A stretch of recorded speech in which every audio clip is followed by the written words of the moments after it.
우리가 고린도전서 13장을 지나오면서 결국 사랑이 없으면 아무것도 아니라는 것을 말했습니다. 교회에 사랑이 없으면 이것은 아무것도 아닙니다. 근데 그 사랑이 인간이 하는 사랑이 아니라는 거죠. 인간이 절대로 그 사랑을 해낼 수가 없습니다. 그것은 오로지 하나님이 사랑을 주셔야지만 가능합니다.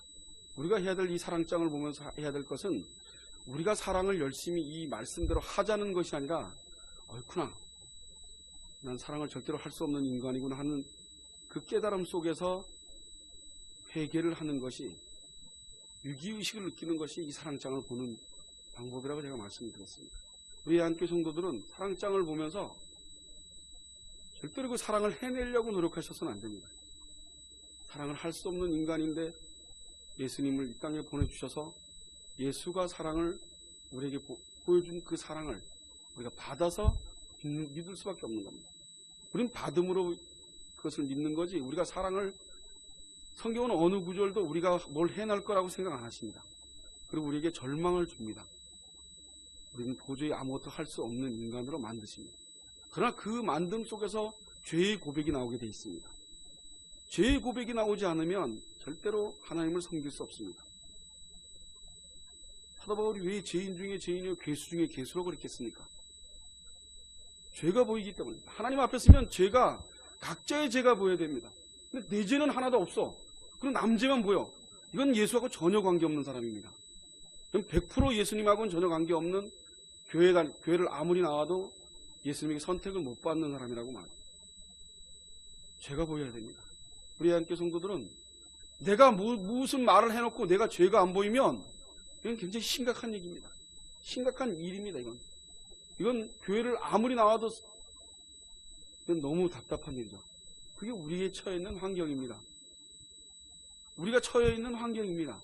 그걸 볼 수 있는 사람과 보지 못하는 사람의 차이죠. 근데 그것이 인간의 잘남으로 되어 있지 않고 공평하신 하나님이 선택에 의해서 이루어진다는 거죠. 오늘 1절에 보면 사랑을 따라 구하라, 신령한 것을 사모하되 특별히 예언을 하려고 하라 하고 사도 바울이 명령을 합니다. 10장서부터 14장까지는 계속 은사에 대해서 얘기를 합니다. 그 은사에 대해서 얘기를 하면서 14장에 와서 사랑에 따라 구하라, 사랑에 따라 구하라 그러면서 신령한 것을 사모하되 특별히 예언을 하라. 신령한 것이 예언입니다. 신령한 것이 예언입니다. 그리고 방언도, 오늘 본문을 보면 방언도 분명히 중요하다. 그러나 그 방언은 인간에게 하는 것이 아니라 하나님에게 하는 것이다. 그래서 방언보다는 예언을 하라고 합니다. 저와 여러분이 예언 그러면 많은 사람들은 이 예언을 점치는 걸 얘기를 합니다. 세상적으로 말하면 점치는 거, 앞날을 보고.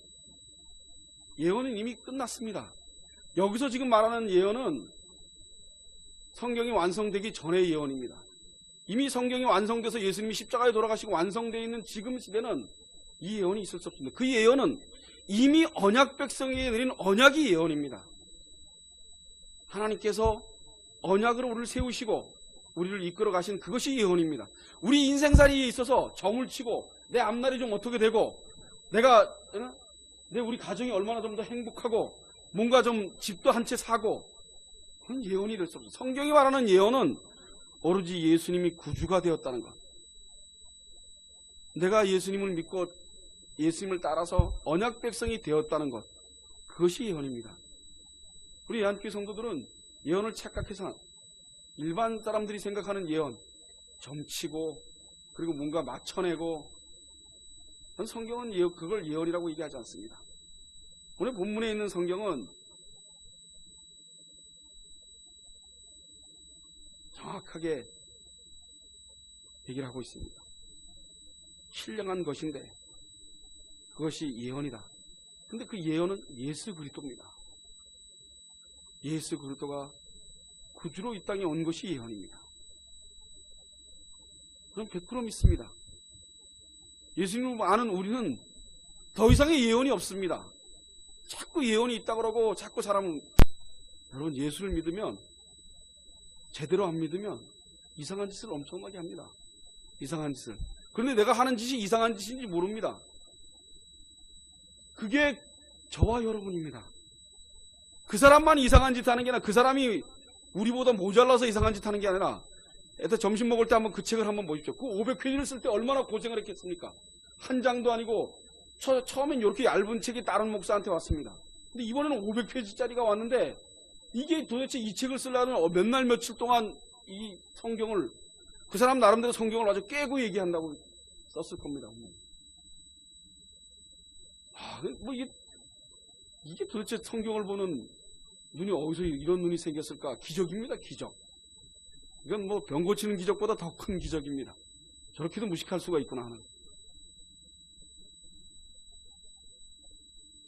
여러분, 예언과 방언을 잘못 알면 사람들은 그게 아주 뭔가, 여러분 우리가 고린도전서를 보면서 은사를 준 이유가 뭡니까? 예수를 바로 섬기게 하기 위해서 은사를 줬습니다. 그렇게 안 하면 예수를 알지 못하기 때문에 줬습니다. 지금 시대는 은사를 주지 않습니다. 그렇게 안 해도 예수를 알게 성령께서 우리의 영혼을 다스리고 계십니다. 만져주고 있습니다. 지구가 멸망되고 기독교인이 10명으로 줄더라도 그 속에 정확하게 성령이 계셔서 피 뿌리는 사람은 불바다가 돼도 아무 걱정 안 하고 그리고 맞이하고 이 땅을 맞이하고 순종하고 살 것입니다. 여러분, 기독교 역사를 보면 엄청난 핍박과 고난을 당했습니다. 그때마다 그들이 살겠다고 원망을 하지 않았습니다. 죽음에 마땅해서 당연하게 이겼습니다. 경기장 안에서 사자밥이 돼도 그래도 그것이 예수를 부인하지 않았습니다. 예수 믿는 것 때문에 그렇습니다. 세상이 우리를 미워할 수밖에 없습니다. 지금 한국교회 안에 예수를 바로 전하면 죽이려고 대드는 사람이 많습니다. 그렇지 않겠습니까? 바른 것에 성경적으로 얘기를 하면 자기가 하고 있는 것이 들통날까봐 이단을 몰고 핍박을 할 겁니다. 그것이 지금의 현재. 여러분, 얼마나 예언과 방언에 대해서 교회가 이상하게 알고 있습니까? 그렇게 신비롭게 알고 있습니까? 무당 굿하는 소리를 하지 않습니까? 점치는 소리를 하지 않습니까? 그래서 기독교가 멀쩡합니까? 기독교가 기도원을 엄청나게 많이 차려놓고 무슨 문제만 있으면 기도원으로 가서, 아니면 신령한 목사, 기도 많이 하는 목사, 우리가 잘 아는 목사는 텐트 치고 여기서 자면 신령한 목사, 기도 많이 하는 목사로 소문이 나서 그래서 엄청나게 신령한 것처럼. 여러분, 신령한 것은 예수를 아는 것이 신령한 것입니다. 예수를 구주로 아는 것이 신령한 것입니다. 그 외에는 신령할 수가 없습니다. 예수를 구주로 알고 내 이 땅에 있는 모든 것을 포기해도 예수와 바꾸지 않는 것, 그것이 엄청난 신령한 것입니다. 그것이 기적입니다. 이 땅에 사는 것이 목적이 아니고 이 땅에 사는 건 그냥 사는 겁니다. 어쩔 수 없이 일하고 그냥 어쩔 수 없이 눈 뜨고 사는 겁니다. 그리고 나의 마음속은 온전히 예수에게 향해져 있는 것이 기적이고 그것이 엄청나게 큰 거죠. 사랑에 따라 구하라. 신령한 것을 사모하되 특별히 예언을 하라. 특별히 예언을 하는 이유가 뭡니까? 예수를 증거하라는 얘기입니다. 너희들이 예수를 잃어버리고 고린도교회 너희들은, 사도 바울이 너희들은 지금 예수는 전혀 관심이 없고 너희들이 행하는 은사에만 눈이 팔려 있지 않냐고 얘기를 하고 있습니다. 여러분, 우리의 인생 속에 예수를 믿는다 그러면서 일주일 내내 예수를 생각하고 사는 게 어디 있습니까? 내 힘든 것만 생각하죠. 내 어렵고 내 불편만 얘기합니다. 그리고 예수에 대해서는 아무 관심이 없습니다. 그 얘기를 하기 전에 예수가 그걸 듣고 있다는, 예수님께서 그걸 듣고 있다는 생각들을 아무도 안 합니다. 겁이 하나도 상실한 거죠. 예수가 없는 거죠. 예수가 있다면 그런 말들을 하겠습니까? 예수가 나의 구주로 있다면 남을 나보다 낫게 여기고 나는 그를 섬기기 위해서 버둥거릴 겁니다. 그리고 나하고 안 맞는 옷을 입었다 하더라도 그 버거운 옷을 입고 열심히 지탱해 가려고 버둥거릴 겁니다. 그런데 우리는 그렇지 않지 않습니까? 자기에게 조금만 안 맞으면 내 이웃, 내 자녀, 내 아내도 다 귀찮지 않습니까? 그건 예수 믿는 사람이 아니라는 증거입니다. 여러분, 아내와 남편이 둘을 한 몸을 이뤄서 살았습니다. 그 한 몸을 이룬 것이 한 몸입니까? 아니라고 사랑장에서 얘기하지 않습니까? 우린 서로 사랑하지 않습니다. 우리는 절대로 서로 사랑하지 않습니다. 자기의 이득 관계에 의해서 사랑하는 거죠. 나한테 잘해주면 사랑하고 나한테 안 해주면 불편한 겁니다. 그건 사랑이 아닙니다. 예수님은 우리에게 일방적인 사랑을 하셨습니다. 아무것도 놓지 않고 아무것도 우리에게 원하는 것도 없이 자기의 모든 것을 다 바쳐서 피가 물이 되도록 모든 것을 다 쏟아주면서 십자가에 들어가셨습니다. 그분은 우리에게 아무것도 바라지 않았습니다. 그 사랑이 진정된 사랑입니다. 근데 우리가 그걸 할 수 있습니까? 저는 못합니다. 여기 설교하는 저는 그 사랑을 할 수 없기 때문에 무릎을 꿇을 수밖에 없습니다. 그리고 회개할 수밖에 없습니다. 주님 살려주시옵소서. 주님께서 도와주시지 않으면 내가 예한교회 목사로서 예한교회 성도들을 사랑할 수 없습니다. 교회가 이상해졌습니다. 교회가 너무 이상해졌습니다. 전 고린도 교회를 보면서 그 전에 한국 교회가 이상했다고 생각을 못 들었습니다. 근데 고린도 교회를 보면서 한국 교회가 너무 이상해졌습니다. 예수는 없습니다.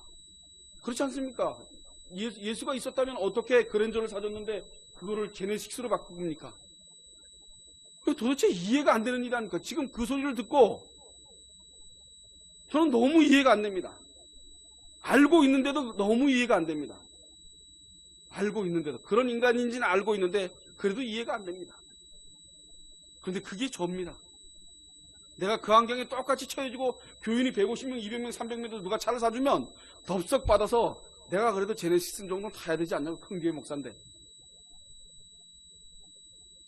그나하나 별반 차이가 없다는 거죠. 그게 너무나 가슴이 아픕니다. 내가 그것을 벗어날 수 없는 인간이라는 게 가슴 아픕니다. 그래서 죄인인 겁니다. 그래서 전적인 타락을 제가 매번 외치는 이유가 있습니다. 나는 전적으로 타락했다. 근데 그 입으로 타락했다 그래서 나오는 겁니까? 실질적으로 저와 여러분이 전적인 타락을 모습으로 예수님 앞에 서야 됩니다. 전적으로 타락한 인간, 완전하게 타락한 인간, 그리고 예수님이 나를 그 타락한 인간을 예수님을 알게 한 은혜, 그 은혜가 너무 커서 나는 이 땅에 어떤 걸 치러도 예수님하고 바꿀 수 없어 하는 그 마음이 꽉 우리에게 차 있어야 됩니다. 내 인생살이가 잘 되고 내가 몸 먹고 살고, 여러분 그거는 예수 믿는 사람이 할 짓이 아닙니다. 정말 예수를 바르게 섬기고 싶으시면 그런 모습을 찾아내시기 바랍니다. 내가 내 의욕대로 내 원하는 대로 내 편하게 먹고 살고 남에게 희생 안 하고 내 걸 더 보고, 여러분 요즘 다들 그렇습니다. 저와 여러분이 그렇지 않습니까? 내 가족, 내 먹고 사는 것 점점 더 하지 않습니까? 옛날에는 가족들이 한꺼번에 모여서 살고, 그리고 형제 자매가 같이 있으면서 누나가 최고 크면 누나는 학교도 못 다녔습니다. 애들 키우냐고. 9명씩 되는 애들 다 키우고, 그리고 나가서 공장에 가서 일을 해서 동생들 대학 다 보내고, 그리고 남은 것은 뭡니까? 동생들한테 배반당하는 일입니다. 동생들이 누나 무식하다고 구박하고 결혼도 못하고 바보 취급합니다. 모이면 나이가 다 돼서 70, 80 되고 나면 그렇게 희생하고 살았습니다. 그리고 지금은 안 그럽니다. 지금은 내 가족만 되면 됩니다. 그건 교회가 아닙니다. 여러분, 우리는 그렇게 하지 못하더라도 그렇게 하려고 버둥대야 됩니다. 왜냐면 예수님이 그렇게 하라 그러니까. 내가 예수 믿는 사람이니까. 그래서 내가 괴로우면 남도 괴로울 거라고는 생각하고 내 괴로움을 남에게 첨부하려고 버둥대지 말아야 합니다. 서로. 그리고 우리와 함께하고 있으면 내 가족입니다. 그렇다면 예수님 안에서 서로 사랑하려고 버둥대야 됩니다. 미운 게 있으면, 미운 마음이 생기면 회개하고, 그 미운 마음이 사랑하는 마음으로 돌려달라고 눈물을 흘리시면서 기도하시면서 예한교회가 사랑으로 쓰길 원합니다. 버둥버둥대는 사랑으로 쓰길 원합니다. 여러분, 저는 200명, 300명, 50명 그런 꿈을 꿔보진 않았습니다. 전 그냥 이대로라고 생각합니다. 이대로. 저는 막 늘어나는 것을 원치 않습니다. 그러니 늘어나지 않죠. 그죠? 우리 저한테는 혼이 날 얘기죠. 근데 저는 한 번도 늘어나는 걸 원치 않았습니다. 왜냐하면 많이 늘어나면 세상으로 돌아가는 것이 뻔하기 때문입니다. 내 속을 보니 세상으로 돌아가서 세상적인 목사가 될까봐 그게 더 두려운 겁니다. 하나님 앞에 이만큼이라도 서 있다는 게 감사할 뿐입니다.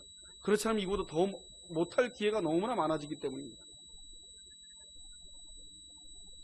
기도원이다. 보다 차려서 무당이 하는 짓을 그대로 목사들이 하고 있습니다. 점을 봐주질 않나? 머리에다 손을 꽂고 기도해주면 병이 난다 그러질 않나? 왜 교회에서 그런 짓을 해야 됩니까? 여러분, 그냥 가만히 기도해주면 안 됩니까? 손 안 올리고 그냥 몰래 기도하면 안 됩니까? 집사님들 아프면 내가 몰래 드러내지 않고 집에서 기도하고 병문안 가서 저 기도하지 않지 않습니까? 노인네들만 기도해드립니다. 나이 많으신 분들만 기도 한번 해도 저는 막 축복을 받는 이상한 기도는 안 합니다. 여러분들이 힘들면 집에서 기도합니다. 토요일날 여기 앉아서 기도합니다. 조용히 기도하는 거 하나님만 들으면 될 거 아닙니까? 그럼 하나님이 해주시면은 그걸로 족한지 생각. 뭐 손을 안고 안수를 해주고 도대체 그런 일을 왜 해야 되는지 모르겠습니다. 그래서 자기가 좀 우월감이 있어서 자강을 받는 거 아닙니까? 여러분, 성도가 왜 자가용을 사주겠습니까? 목사한테 잘하면, 특히 감리교에서는 목사한테 잘하면 하나님한테 잘하는 거하고 동일하다고 가리켜서 그럽니다. 언제 제가 저한테 잘하면 하나님께 잘한다고 얘기합니까? 전 감리교 출신입니다. 하나님이 받아야 될, 하나님 예수님이 받아야 될 자리에 내가 쓰지 않아야 된다는 생각이 아니라 성경이 그렇게 얘기하고 있습니다. 저는 그냥 전달하는 전달자지 거기에 아무것도 심부름하고 그냥 끝나는 겁니다. 그런데 그 심부름마저도 제대로 못할까 봐 두려울 뿐이죠.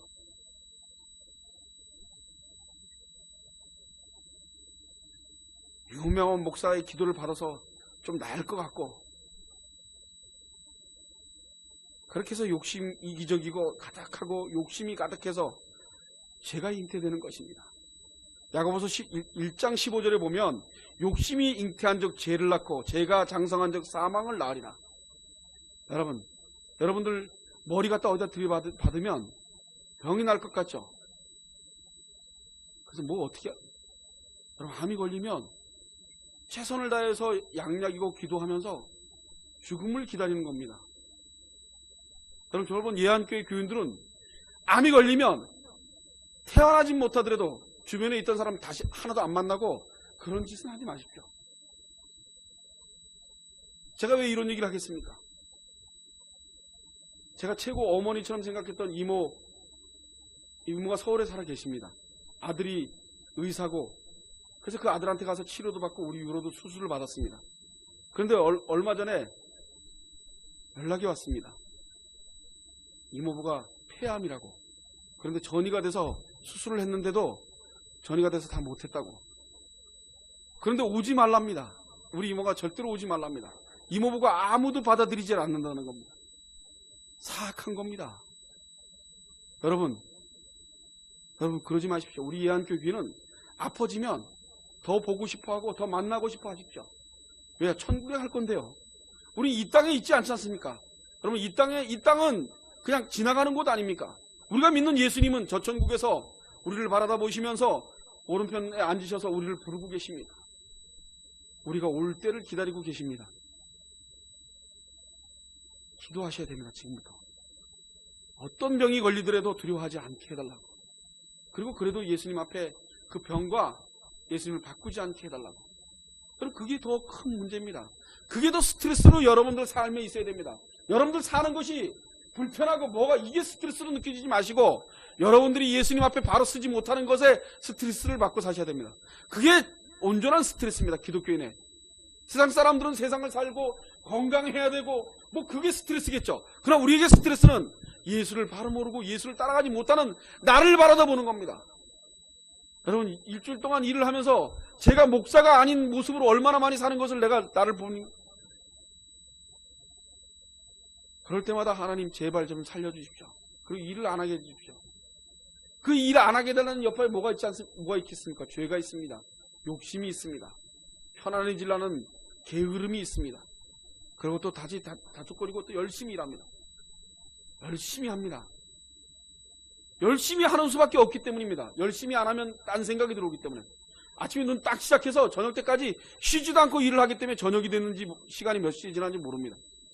이 성경의 말씀이 조금이라도 오판이 안 되기를 소원합니다. 예수님이 쓰셨습니다. 하나님이 이 성경 66권을 쓰시고 자기 마음대로 쓰셨습니다. 우리가 이해되고 우리를 원하는 대로 하게 하시고 그분의 언약대로 쓰셨습니다. 그리고 우리는 그분의 언약대로 그걸 받아들이고 순종하는 것이 예수를 믿는 사람들입니다. 그것을 내 마음대로 풀고 내가 원하는 대로 성경이 끌어줘서 나 원하는 대로 인생을 사는 것이 아니라 성경이 원하는 대로 나를 맞춰나는 겁니다. 사악한 나를, 나의 죄가 많아서 내 인식체계가 엉망인 내가 그 성경 앞에 무릎을 꿇고 성경이 요구하는 대로 내 인생을 치는 겁니다. 난 사랑할 수 없어. 나는 도저히 이해도 할 수 없어. 그러나 성경이 그렇게 말하고 있으니까 내 속에 있는 것을 바꿔야지 하고 그것이 하는 게 예수 믿는 사람입니다. 나는 다 틀렸어. 제가 신학 초기에 너무 힘들었다고, 제가 어제 설교를 하면서 목사님들 앞에서 신학 초기에 너무 많이 울었다는 얘기를 했습니다. 여러분 저 운 거 못 보지 않았습니까? 전 학교에서 많이 울었습니다. 제가 MDB 올라가서 1학년 되고 2학년 될 때까지 굉장히 힘들었습니다. 감육의 알미늄주의 사상이 인간이 그래도 우린 전적인 타락 아닙니까? 거기는 부분적인 타락입니다. 선한 곳이 있다고 얘기를 합니다. 나는 선한 구석이 없다고 지금 얘기하고 있지 않습니까? 선한 구석이 있는 것을 없는 걸로 만들기까지 너무나 힘들었습니다. 그런데 어느 날 번쩍 눈에 뜬 게 뭔지 압니까? 나는 다 틀렸다. 이젠 새로운 걸 집어넣자. 그때부터 제가 변하기 시작했습니다. 다 틀렸다. 나는 모든 게 다 틀렸다. 내 인식체계는 다 틀렸다. 그리고 내가 장로교 신학을 칼빈주의를 배우고 다시 그것을 받아들이기 시작했습니다. 여러분 그리고 지금 제 모습입니다. 여러분 그때는 그래도 큰 교회 하고 싶었습니다. 그런데 점점 개혁주의를 하고서부터는 큰 교회를 하고 싶은 마음이 안 생깁니다. 왜 김홍전 박사님이 목회를 하다가 포기하고 그리고 세상을 떠났는지 이해가 갑니다. 아무리 얘기를 해도 하나님의 말씀을 안 받아들이고 사도 바울이 오늘 그런 심정일 것입니다. 여러분들도 안 받아들이실 거 아닙니까? 저도 안 받아들이는데요. 그런데 억지로라도 가야 됩니다. 억지로라도 놓지 말고 가셔야 됩니다. 여러분 예수님이 십자가에 돌아가신 사건이 믿어지지 않습니까? 그것만 있으면 구원받습니다. 그거는 누가 믿으라 해서 믿어집니까? 여러분 저와 여러분이 성경을 너무 잘 해석하고 너무 많이 성경을 알고 성경 66을 달달 외워야지 갑니까? 그렇지 않습니다. 주는 그리스도의 살아계신 하나님이십니다 라는 것을 부인하지 않습니다. 그게 부인 안 되는 것이 복입니다. 그게 기적입니다. 제가 매주마다 얘기하지 않습니까? 그게 복입니다. 우린 그거 하나로 내 인생 전체를 하나님에게 올인해야 됩니다. 그래서 열심히 사셔야 됩니다. 일주일 내내 김을 내든지 쓸데없는 생각하지 마시고 푯대를 향해서 앞만 보고 열심히 사시는 겁니다. 그것은 뭐 돈을 많이 벌고 부자가 되고 이런 차이 있지 않습니다. 하루를 얼마나 내가 열심히 엉뚱한 생각하고 내 생각대로 하나님을 판단하고 엉뚱한 생각으로 사단에게 사로잡히지 않고 건전한 생각으로 남을 나보다 낫게 여기고 사랑하고 이해하고 용납하고 붙들어주고 안아주고, 여러분 누가 좀 못하더라도 절대로 그 사람한테 뭐라 그러지 마십시오. 여러분 예수가 여러분의 구주가 되시고 여러분의 주인이 되셔서 오늘 예언이 예수를 구주로 믿는 것이 예언입니다.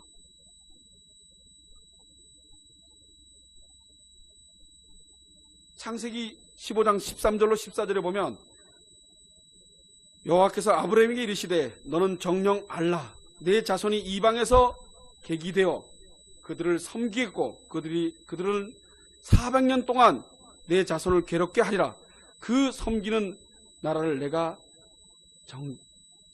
정치할지며 그 후에 네 자손이 큰 재물을 이끌고 나오리라 라고 말하고 있습니다. 아브라함은 100세가 되도록 자식을 못 낳습니다. 그런데 그들이 하나님이 그 언약의 말씀을 했는데 이스라엘 백성들이 전혀 믿지는 않았습니다. 우리에게도 그런 믿음이 있지, 그렇게 안 믿는 믿음이 없길 소원합니다. 그럼 성경이 완성되어 있는 겁니다. 성경의 말씀을 그대로 믿으시기 바랍니다. 우리를 구원하시겠다고 약속하셨습니다. 다시 오마 그러셨습니다. 내가 다시 와서 너희들을 데리고 가마 그러셨습니다. 그게 예언입니다. 예수님이 다시 오셔서 우리를 이끌어 가실 겁니다. 그게 진정한 예언입니다. 그 외의 예언은 있을 수가 없습니다. 예언은 성경에 완전히 성경으로 완전히 끝이 났습니다. 이스라엘 백성들은 홍해 앞에 가서 홍해 바다가 갈라지는 것을 봤습니다. 그들이 마른 땅을 밟고 홍해를 건너갔습니다. 근데 그들은 얼마 되지 않아서 광야가 나오자 금방 하나님을 저버리고 불순종했습니다. 그게 우리의 인간의 역사입니다. 여러분, 우리 한국교회가 얼마 되지 않았습니다. 그런데 우리 젊은 시대 사람들이 없습니다. 20대가 교회에 없습니다. 3%도 안 됩니다.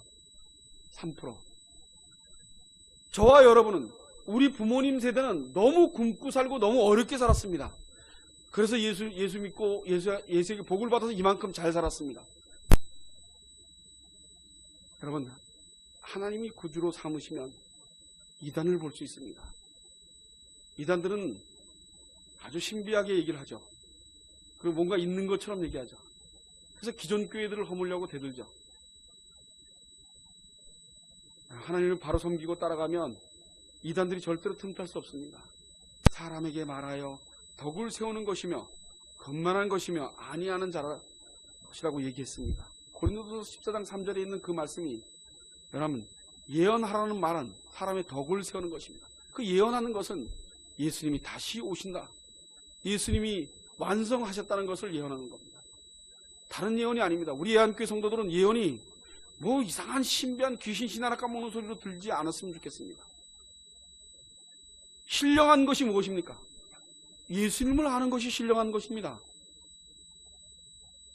예수님이 나의 구주로 알아지는 게 신령한 것이지, 다른 귀신을 보고 귀신이 예언하고 이게 신령한 것이 아니면 그건 미친 짓입니다. 그건. 저와 여러분이 신령한 예수 그리스도를 알고 따라가는 것, 이것이 엄청나게 큰 복이라는 것을 잊지 마시기 바랍니다. 세상에 이 복만큼 큰 복이 없습니다. 그런데 우리는 그 복을 갖고 있으면서도 타락한 본성을 가진 인간이기에 우리는 계속 그것이 더 큰 걸로 느껴지는 겁니다. 우리의 상상 속에서. 성령께서 저와 여러분을 이리로 이끌어 줄 것을 믿습니다. 여러분들이 언젠가는 예수님 앞에서 예수님의 온전히 올인되어져서 이 땅을 살고 열심히 살면서 이 땅 것에 그렇게 미련 안 두고 누가 현혹을 하더라도 쓰러지지 않는 그런 예한교회 교인들이 되기를 간절히 소원합니다. 기도하겠습니다.